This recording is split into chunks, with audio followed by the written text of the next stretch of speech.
हम अपनी रोज़मर्रा की ज़िंदगी में बहुत सी गलतियां करते हैं। कुछ गलतियों से सबक सीखकर हम इन्हें नहीं दोहराते और कुछ लोग ऐसे भी होते हैं जो अपनी गलतियों से कभी सबक नहीं सीखते, जैसा कि पाकिस्तानी पॉलिटिक्स और मीडिया।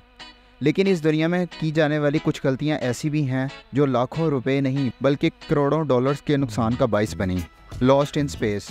बहुत से लोग अपनी चाबियां या मोबाइल या ग्लासेस रखकर भूल जाते हैं, जो बहुत फ्रस्ट्रेटिंग होता है और कभी कभार कॉस्टली भी होता है। लेकिन 1999 में नासा ने एक मार्स ऑर्बिटर ही खो दिया, जिसे CNN ने मैट्रिक मिसहैप का नाम दिया। इसकी वजह यह थी कि ऑर्बिटर के इंजीनियर्स ने इंग्लिश मेजरमेंट सिस्टम, जो कि इंचेस और फीट पर मुश्तमिल होता है, इस्तेमाल करते हुए ऑर्बिटर को नेविगेट किया, जबकि नासा का नेविगेशन सिस्टम सेंटीमीटर्स और मीटर्स पर मुश्तमिल था। तो इस वजह से नेविगेशन सिस्टम पूरी तरह से काम नहीं कर पाया और नासा ने पूरा ऑर्बिटर ही खो दिया। नासा को ये गलती 125 मिलियन डॉलर्स में पड़ी।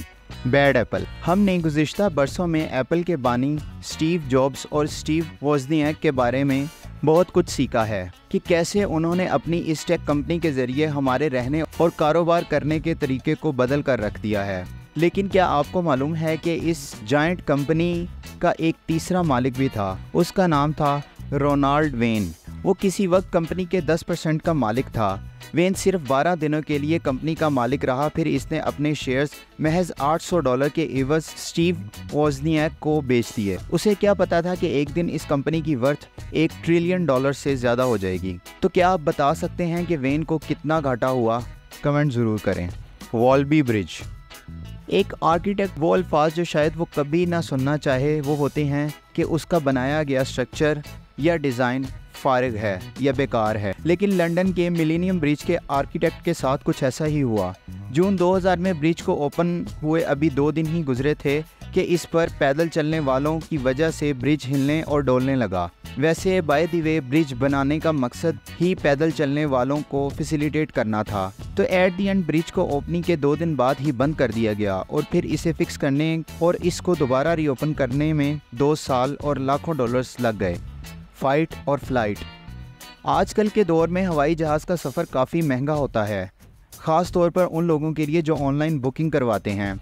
ये बात है साल 2006 की, जब एयरलाइंस कंपनी एलिटालिया के टाइपिस्ट ने एयरलाइन की वेबसाइट पर टोरंटो टू साइप्रस जाने वाली फ़्लाइट की टिकट प्राइस $39 लिख दी, जो कि $3900 लिखी जानी चाहिए थी। लेकिन इससे पहले कि टाइपिस्ट की गलती को ठीक कर दिया जाता, उस एयरलाइन के 2000 टिकट सेल हो चुके थे।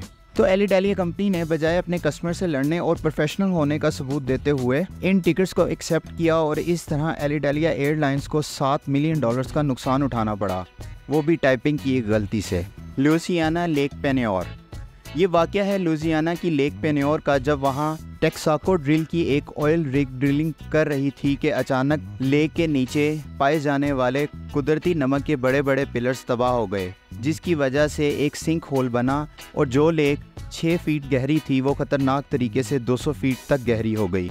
ये हैरत अंगेज़ और मुश्किलात से भरी गलती पर टेक्साको कंपनी को $44 मिलियन का नुकसान उठाना पड़ा। French train mishap.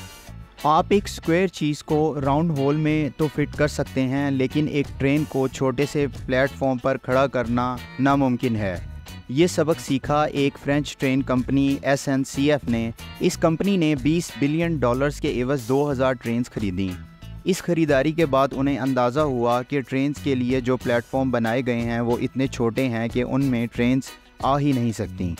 तो मजबूरन इस कंपनी को मज़ीद $68 मिलियन लगाने पड़े और उन प्लेटफॉर्म और स्टेशन को खुला करना पड़ा।